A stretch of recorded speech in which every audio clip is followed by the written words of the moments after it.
just going to do a quick video. Should I use this vehicle? It's really important information. Or this one. Yeah, let me get the bonnet up on this one. Okay, I'll get this cover off. I've got some really important things to tell you about. Hey guys, Anthony 4x4 Diesel, and this is kind of how videos happen. I've got to tell you, it's a Saturday. It's a bit of a wet, miserable day, and somebody on our VIP groups had a bit of an issue, so I thought, you know what, let's just do a video on it. And the problem I got is I don't make notes of what to do in videos. I don't make notes of what to say and all that sort of thing. It's just bada bing and we go for it. And there's no time like the present. So right at the moment, because it's a Saturday, the closest vehicles that we got to choose to use with 1KDs are ours. So this one's undercover, so, and it's not as noisy. So I thought I'd zip down and just have a bit of a look and explain to you the problems. And I'm going to include a bit of extra information as much as we can with the intercooler still in place. So it's to do with the plugs and problems. Now, rest assured, if you own a Toyota and you've got an engine light come up, it's either getting really old and there's some maintenance that hasn't been done, you're really unlucky, or it's to do with someone that's worked on your vehicle, either recently or some damage that's been done any time over recent years. If the vehicle's 10 or 15 years old, could be a number of different people worked on it that have caused the issues.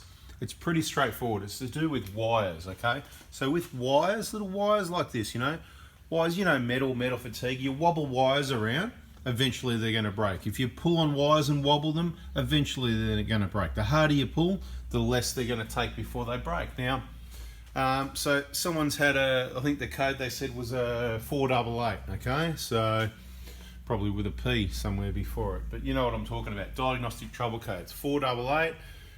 It's not one that I can think of that I've had before or heard of. It's certainly not a common one. One of the more common ones is the P0400, so it's not that. But what I noticed was perhaps they're getting their information a bit mixed up. They sort of said, look, we've replaced a map filter, which I'm pretty sure was already replaced not that long ago on an injector replacement job, okay? So that wouldn't have been that old, so kind of like a waste of 60 bucks, if you know what I mean. And they were saying we're going to replace this sensor next. That's guessnostics, okay? You can do a bit of swap gnostics, can be quick and easy if you've got other cars to do, you know, swapping parts to see. You know, we've done that before, swap a map filter, swap a MAF sensor, swap this, swap that, things that are easy to swap. You know, you can diagnose it, but it's also really good peace of mind if you can swap out a part and go, yep, that's it, yep, you know, just to confirm before you go and spend hundreds or thousands of dollars on a component. And before the end of this video, if I remember, I'm going to give you a little bit of feedback, okay? It's a really good one from one. Remember that one we had the problem with, you know, all the cars I couldn't fix? And I think I've already provided the feedback, but I can't remember, and you may have missed it, so we'll get to that again later in this video if I don't forget. But this is to do with the plugs, right? P0400 is going to be EGR related. We're not going to go through it too much in this video because that's not what this video is about, but a P0400 isn't going to be caused by this map filter, okay? It's not. It's not going to be caused by this. We've never seen a problem with one of these. We have seen or heard of problems with the plug, a couple of issues, right? So we're going to go through all of those. So basically a 400 is not going to be that. It could be, you know, if this thing here is seized, but you know, this one's not. There can be a whole heap of things. And I've got to tell you, this engine, this vehicle right here, it gets a P0400 and sometimes not for 10,000 Ks. But in recent times, just about every time we drive it. So yes, it is annoying. And most things that I can visually check, I know are okay. So to be honest with this one, I believe by looking at diagnostics, the EGR position is sticking at 0%. I believe possibly the EGR valve, for the first time, we've never replaced one. We've heard of a lot of people and a lot of places, people that have been to Toyota dealers that got they got a P0, so they put a new EGR valve and it didn't fix it. So we're not going to be, we've never replaced one, but I'm not going to go and buy a new one though. I'm going to do a swap gnostic, aren't I? Of course I'm going to do a swap gnostic. So probably when we get some time, what I'm going to do is swap the EGR valve off this vehicle here to our Hilux. We're going to swap them. If the problem goes to the Hilux and this one's fixed, then we know it's the EJAR valve. That's a swapnostic to confirm my suspicion based on some limited diagnostic at the moment. I haven't spent time on it. It's just looking at that AutoFix 3210, you know, the one, AutoFix Australia, Trevor Ryan, Dirt Road 4x4 in Werribee. That's what we use in this vehicle. And when I go, okay, and I can see the EJAR position, and it's allowed me to go, hang on, was it sticking on 0? I reckon, bang, and then we get a code. You know, it can take kilometres still. But the video is not about that. It's the 0488 is, you know, it's powertrain related. It's something we don't see, and it can be related to the throttle body. We never see any issues with the throttle body. The sensors around that side, there's a plug on it, but you've got the motor here, and this is a plug for it. And this is where the issue was, but it's not just about this plug.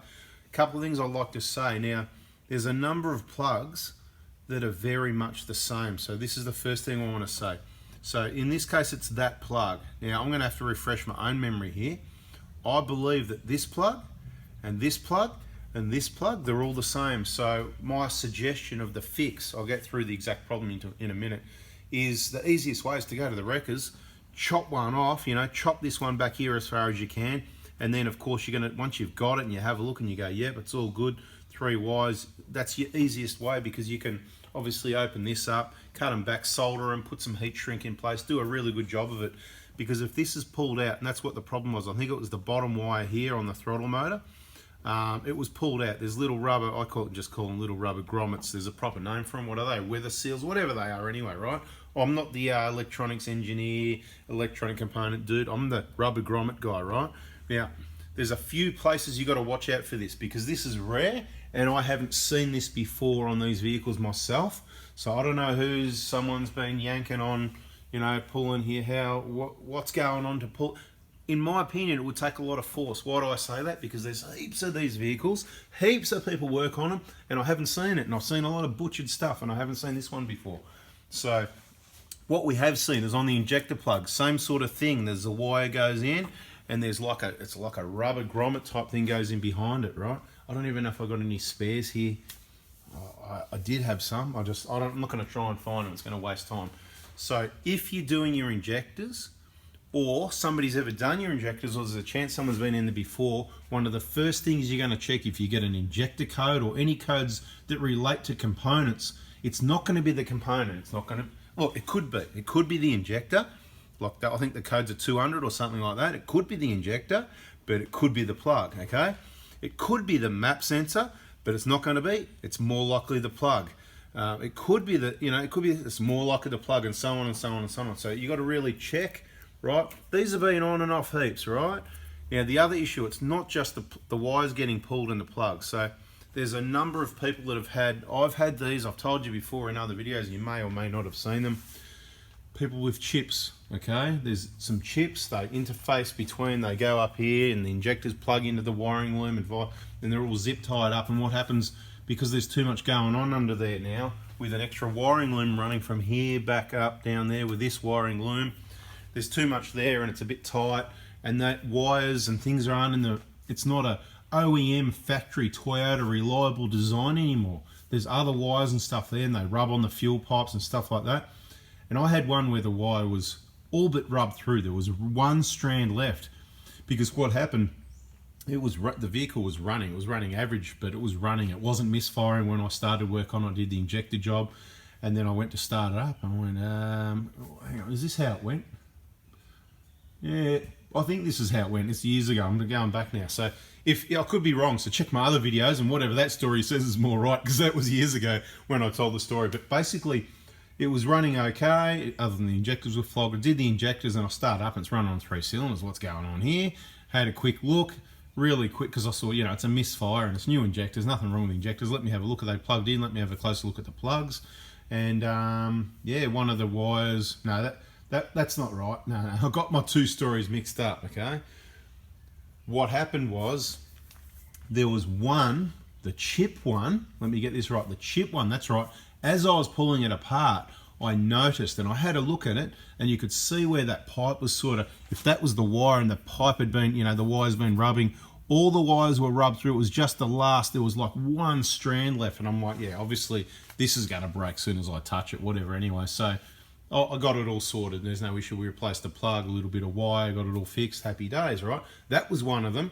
And I was getting that mixed up with the other one that was what happened. The vehicle had been to about half a dozen workshops before it got to me between here and the other side of town. Told the story before, so I'm going to just say it quickly. It was running. It would misfire when the engine was running, but as soon as you stop the engine and you're trying to test stuff, diagnostics, whatever, everything looked okay. So it was hard to diagnose like that because it was the vibration. The wire was actually broken. This is both stories to do with wires at the injector plugs here. I think both of them were back around probably number 3 or number 4 at the back there. And with the vibration of the diesel engine, you know, that, you know, you don't kind of see this happens really quickly. That was enough because you had the plug there and the wire in there. So it was making contact when it was sitting there when you're testing, but as soon as the engine's running and that vibration, it was enough to make a no contact situation. So it was broken. So I did a visual. I said, well, that's the one where I'm like, okay, well, basically this is, again, high Ks, 200 or 300,000 Ks, original injectors. If I'm going to fix this, I'll fix it. But I'm going to put new injectors in as well. So we put the new injectors in because we're going to eliminate the P0200 from the injector by having good injectors. We put the injectors in. It's still like that after I plugged it in. So that's when I went and visual all the plugs, and I noticed one was out about 1 millimeter. You could see a little, it was very hard to see. You've really got to know what you're looking at. I pushed the wires in, solved the problem. It ran smoothly. Pulled it and bang, it came straight out. So it was obviously broken. Replace the plug, happy days.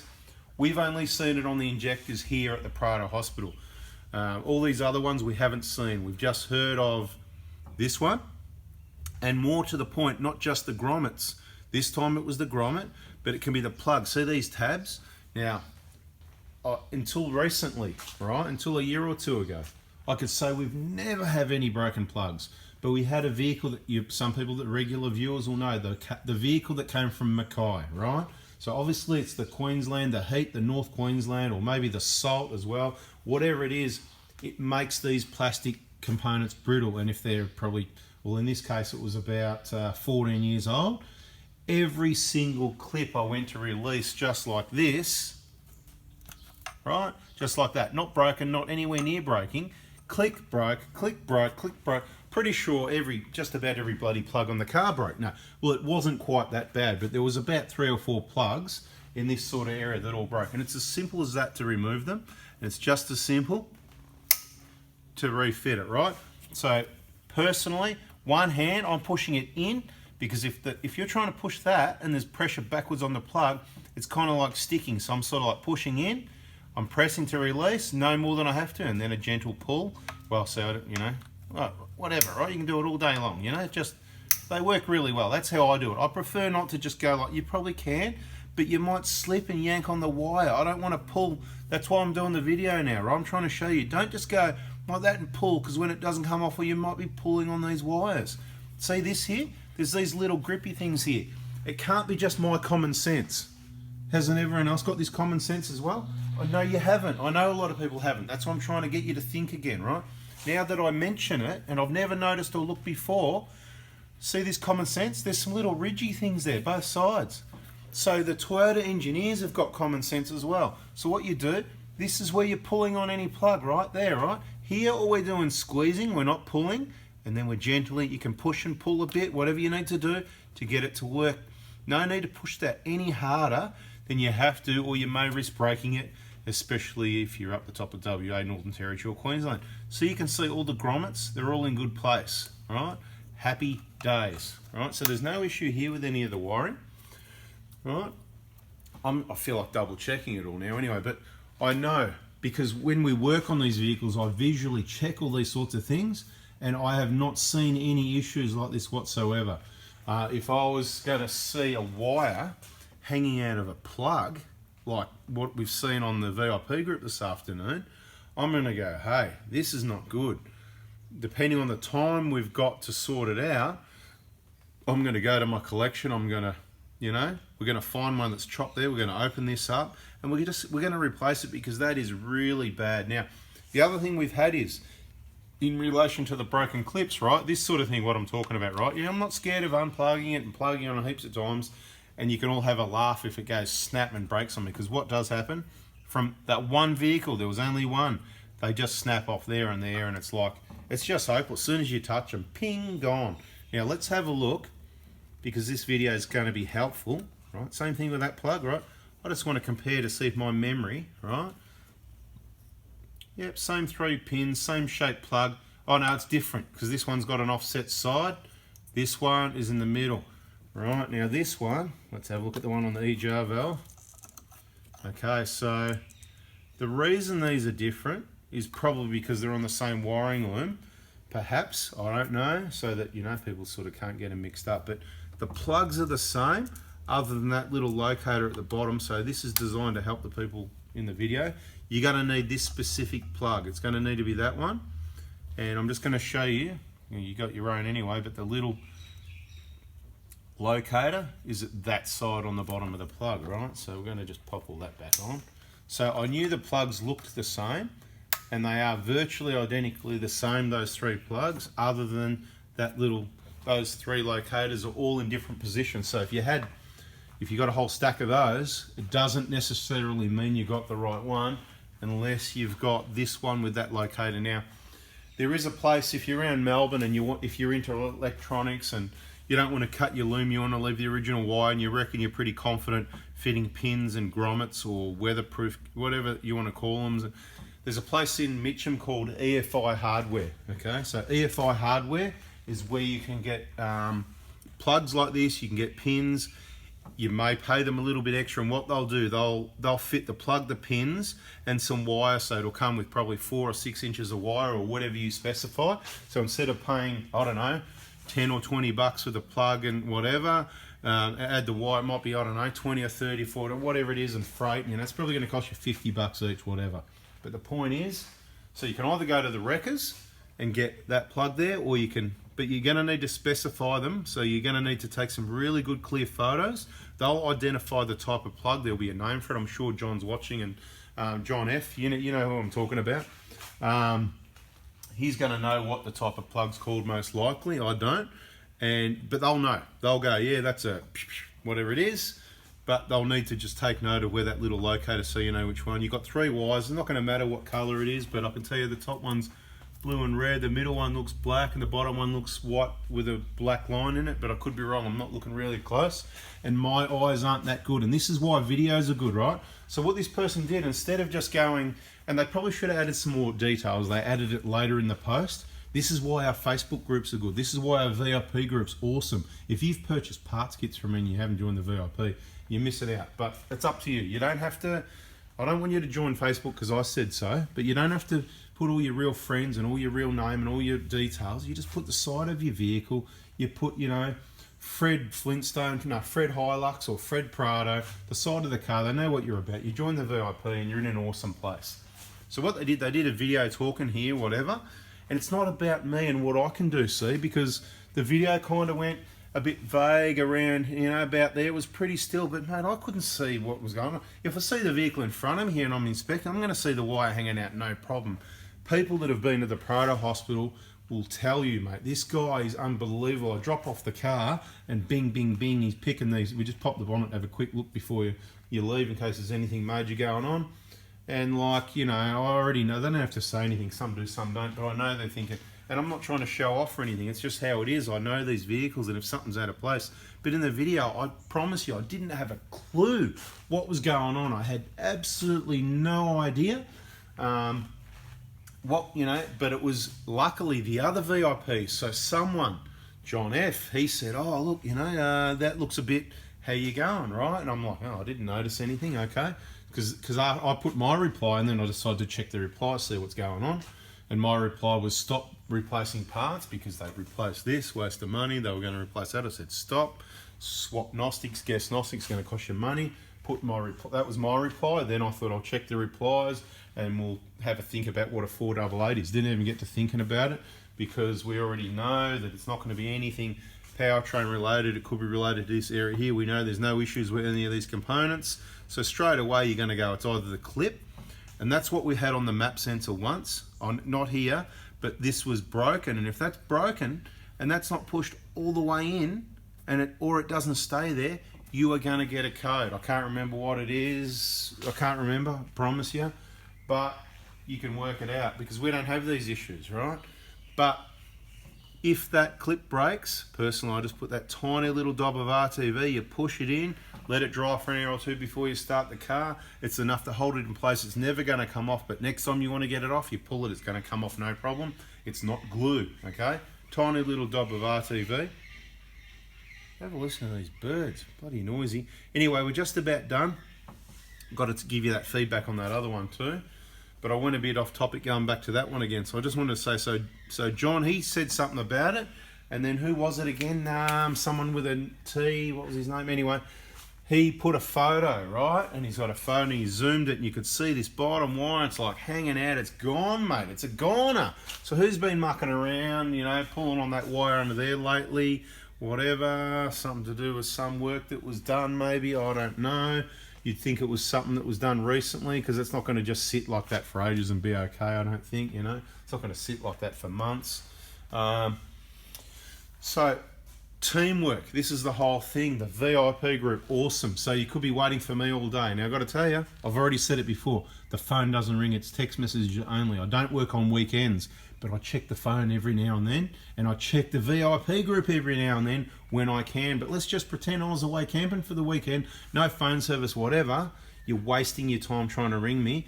VIP group is the go-to if you've got problems, because there's hundreds and hundreds of other people there that have done this job, they've done this work, they watch my videos religiously, and they've learnt, and they know pretty much what I know. And I'll tell you what, they've got a better eye than what I've got in videos, right? In videos, right? Not necessarily, you know, if we're all here, but in a video, mate, I didn't see that, mate. So all credit to these two, at least, people that saw that and got them on the right track. And obviously then I chimed in once I saw that and said, hey, this is a way to fix it. And then I thought, you know what? Again, I want to help them with maximum information. I could make a phone call. I could have been on the phone call 20 minutes, half an hour explaining to them. And then next time it happens, I've got to do it again and again and again. So I said, nah, stop this, whatever. Pick up the bloody camera, boom. And that's how it all started. And I literally showed you the process of my thoughts. And this is basically happening live from bang, Facebook, one car to the next car, pop the bonnet, open the bonnet. This is the video. Next thing that's going to happen is I'm going to upload it. And I reckon I'm going to whack it out there today. So just to show you it's fresh, Saturday the 23rd of October, right? Let's see how long it takes. I reckon it's about 3 or 4 o'clock already. It's a pretty cold day. I'm going to retire to the cinema room, a few snacks, a few drinks, watch a movie, check Facebook every now and then on the VIP group. So if you want to hear from me, that's where I'll be. If you need parts kits, injector kits, whatever, just beware, there is a shortage of injectors. I've told you about this. Only buy from me so you don't end up with a brand new genuine, is what I would do and what I'd recommend to you. Text messages only, Monday morning from 8 AM. Text me any other time and you risk not getting a reply. There's people that text me after hours and that.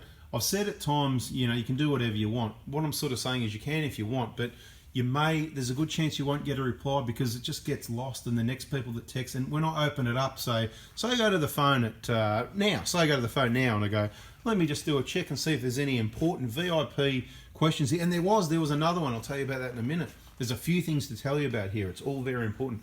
Anyway, say I go to check a message and you're saying, hey man, can I have a price on injectors? Well, it's all there. It's in the video called latest injector information. You don't even have to text me for that, right?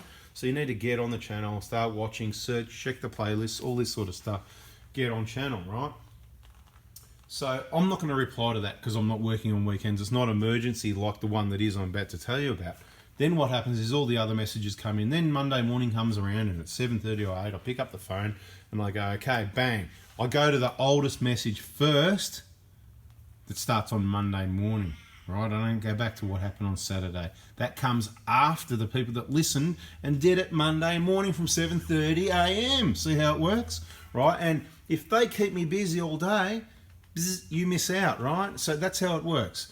If I'm sitting there at 10 going, now I've got through all the 7:30s, 8s, 8:30s, 9s, and at 10, well, maybe he's brought any injectors, I'm twiddling my thumbs, then I'm going to go check the Saturdays and try and help them out, right? But it doesn't happen. I've got to tell you, people are paying they're texting, they're getting orders sent to them, they're paying from 7:30, 8, 8:30, 9, and I'm telling you now, by 10 o'clock, I'm going to be busy all day because all those people have paid, instant payments, Osco, boof, the money's in, and I'm just flat out all day packing kits, and I probably won't even get it all done anyway. So if you come in late Monday or Tuesday or Wednesday, please beware, Monday's dedicated parts day, so you may not get yours packed or sent until the next Monday. That's fine, you can do it on Thursday if you want, but again, I may be busy on the tools, busy doing something, whatever, so I may miss that, so I put it back to you to remind me, and I'll put it back to you any day. So any day you don't get a response in what you believe is a satisfactory time, that's not 5 minutes or 10 minutes, you usually get it within a minute, but or 5 or 10 or an hour. But if you think by the end of the day you haven't had a response at 3 o'clock, you're like, hang on, I sent this at 8 a.m, I haven't had a response, please send it again. If you send it at 8 and you don't get a response by 11:30 a.m, please send it again. Say, mate, just send it again, especially if you're urgent. Now if you're not urgent, right, let's start this new thing for anyone that watched this video to the end. Say I'm red hot urgent, I need the parts ASAP. There's red, right? Red hot urgent, ASAP please. Then there's I'm orange, mate, you know, I don't want to wait weeks and months, but you know, I'm not as urgent as everyone. Red hot urgent, so that's orange. Orange, mediocre, whatever you want to call it. And then there's green, mate. It's, mate, I'm fully casual, I'm ready when you are, whenever you got stock. I don't care if it takes a week, 2 weeks, 3 weeks. I'm planning well ahead because I'm an organised kind of guy. That's what I do. I want to get in case there's a shortage of stock and I've got to wait a month. Well, then at least I got organised. I got no one else to blame. So that's awesome. Now, a little bit of feedback. So one other person today, it was a text message actually, and lucky I saw it. So VIP group first is the go. And this is what happened, and this is the third person with a similar problem. So he purchased Prado front wheel bearings back in, I reckon it was July, if my memory serves me correct. So July, August, September, October. So about 3 months ago. First thing you do if you purchase parts back in July, once you get them, just have a quick open up and check everything, make sure everything's okay. Now this is the issue. I've sent gazillions of these front wheel bearings, no problem. But since COVID and delays and people for people to stay at home for 14 days, all the wrecking businesses and wrecking lives and wrecking the economy, wrecking so many things, I could just go on and on and on. And was it worth it, really, you know? Anyway, that's another, you know, we could discuss that some other time on some other thing. But the issue is, they must be desperate for staff, and the sort of people that they're throwing things around, things are getting damaged, not much, I shouldn't say that, but it's all in recent couple of months or something that we've had 3 of these type seals damaged. So with the hubs, they're all good, they're heavy, they're solid, but there's that one extra seal that goes in behind, which quite often you don't need a lot of the time, but it's in there and it's expensive. It's not a $10 seal or $5 seal or a $2 seal, you know what I mean? It'd be nice to replace it. You don't always need to replace it, they're not always damaged, you could probably get away without it. But had he checked it earlier, I could have replaced it, no problem. But I think he might be doing the job right now. And of course, then you haven't got the seal right now. So check your parts once you get them. Everything's going to be okay. It's mainly just these wheel bearings because they're so heavy, and I've got to put the seal in there somewhere as well. But because we've had this is the 3rd time. As soon as we had it the first time, it got me thinking. I thought, is this a one-off, or do I have to change the way I pack these things here? And before I could finish thinking about it, a couple of weeks later, I had another one. Conclusion, we need to do something different. So we started a new system. It was a little while ago now, about a month ago or something like that. And it's going to be good, right? I've thought it through. I've gone, yep, this is a good system. Even if they throw these things around, they're not going to damage this seal. So we've got a new way we're packing the seal in there from now on. If you do damage a seal, you've got options. You can contact me. I'm going to send you a replacement, whatever. Just send me a photo of the damage, whatever, you know. Damage, you know, from them throwing it around because it's heavy and there was a seal in there. But it's not going to happen anymore. Or you can just go to your local dealer and replace it. Whatever's more convenient for you. Happy to replace it, but some people are in a hurry and they just want it bang done, whatever. So, you know, a couple of the guys that had the issue did that. I think they might have just gone and got it replaced. So that's one bit of feedback. But that was on text message.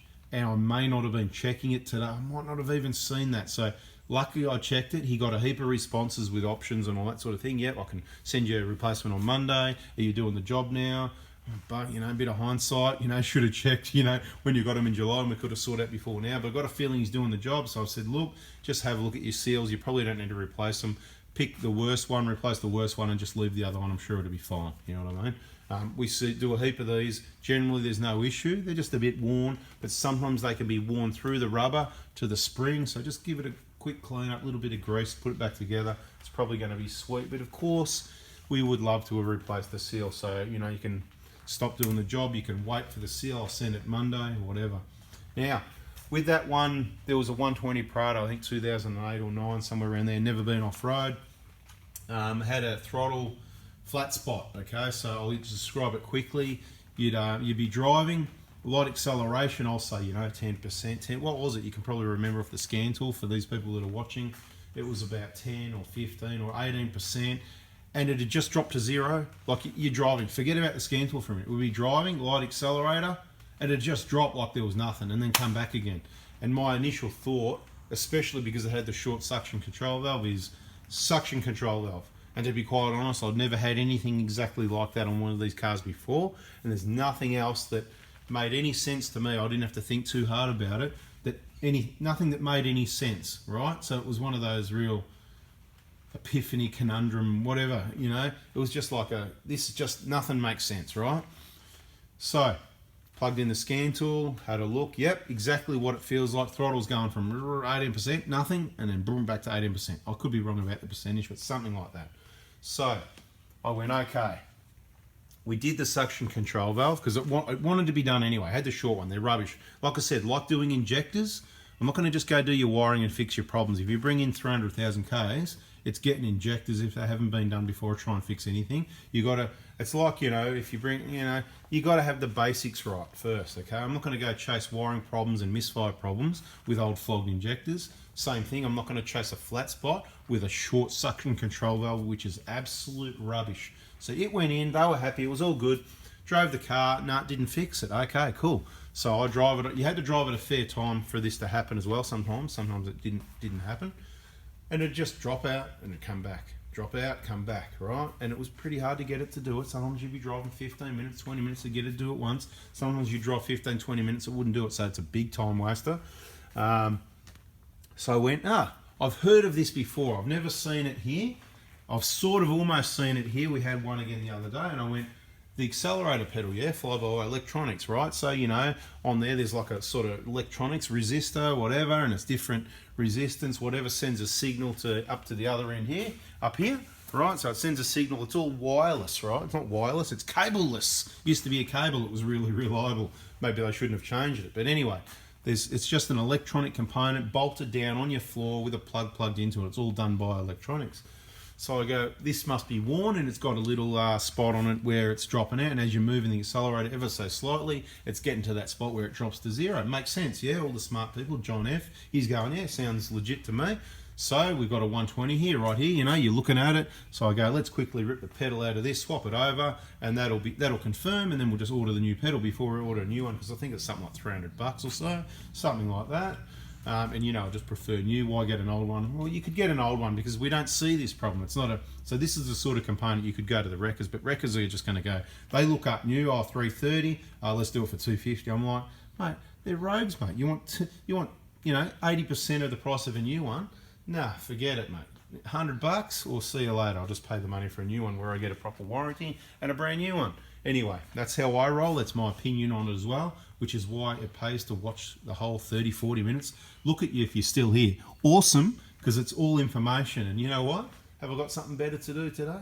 Probably not. Happy to help out. So we swapped it over. It made no difference. And that really confused me, right? That really, because I'm like, there's nothing else. It doesn't make sense. The throttle's dropping away to nothing. There's nothing else here that's going to control that. And then we talked about this end here, and I said, no, even if that closed and tried to choke it, it wouldn't do that. It just wouldn't do that. It didn't make sense to me at all. That from the diagnostic, the brain, the common sense, it said no, no. Anthony said no. Anyway, so just for entertainment, not that hard to pull the intercooler off. We took this off. We cleaned it all up. We even swapped. I think we did a swapnostic. I'm pretty sure we did. And guess what? You know what happened, right? Didn't make any difference. And we checked, we obviously checked some basic bits and pieces around here, all that sort of stuff. And everything was normal. Doesn't go off-road.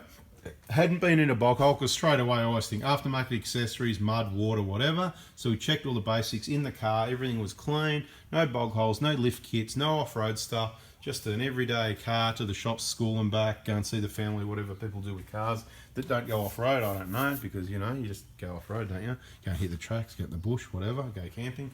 Anyway, these people don't. So that's good, because that made it really simple to go, there's not a million things to eliminate aftermarket. Who's worked on the car, who's spliced into a wire somewhere, who's put a, you know, chip or a something, because as soon as that happens, it's like, oh my God, can of worms of problems, right?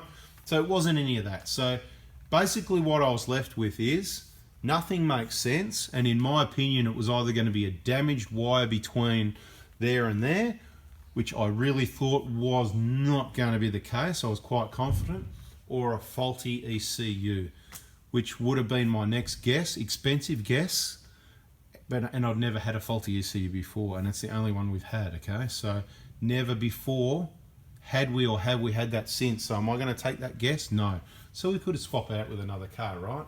So anyway, I don't spend, as I explained in the other video, I don't spend a lot of time on it. Once it gets a bit like crazy like that, I'm like, no, I don't want to be the guy that put the ECU in, and I didn't really want to spend any more time. I already spent enough time, and we didn't have a conclusion. So basically it comes to a point where I go, that's it. I haven't got time to just spend more time and whatever. So sent it off to one of our workshop partners who loves that sort of electrical diagnostic stuff, and he spent some time checking this and that, wires and whatever, and he checked the ECU, what he could see and test, what he could do, and it looked and tested okay from what he could see, which didn't, of course, that didn't help, did it? See, more time wasted as well. I didn't want to get involved in that. Anyway, what he did in the end was swapped an ECU from another car, swap gnostics. I said, this is good, this is what I like to do. That's what I would have done first, because I was pretty hungry. Just bang, get an ECU, put it in there. But the problem was that one, remember, you had to drive it sometimes for a long time to get it to do it. So anyway, put that in, drove it for an hour or two, no problem. So fingers crossed that's right, yeah? Because you really want to drive it a long time before you spend a couple of grand on a new ECU, right? You don't want to just drive it half an hour and go, yeah, no, I didn't do it, and then you put a new ECU.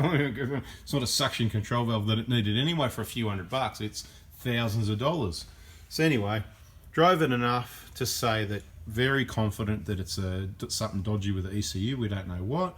Ordered a new one, put a new one in, and that was many weeks ago. Haven't heard boo. So either that's bad news and they've cracked it, or it's no news is good news. I'm pretty confident it's no news is good news, because it's my understanding that she was very happy with the service at our end and then the service at their end as well.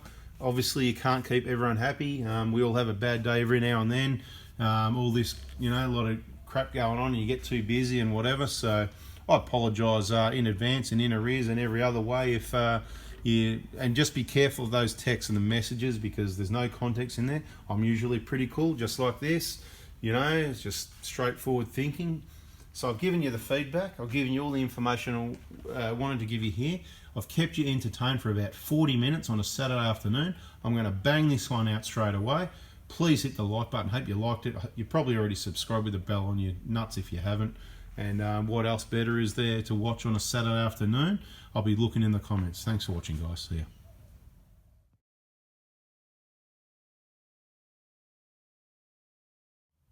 And that's it. Have a great evening. Catch ya.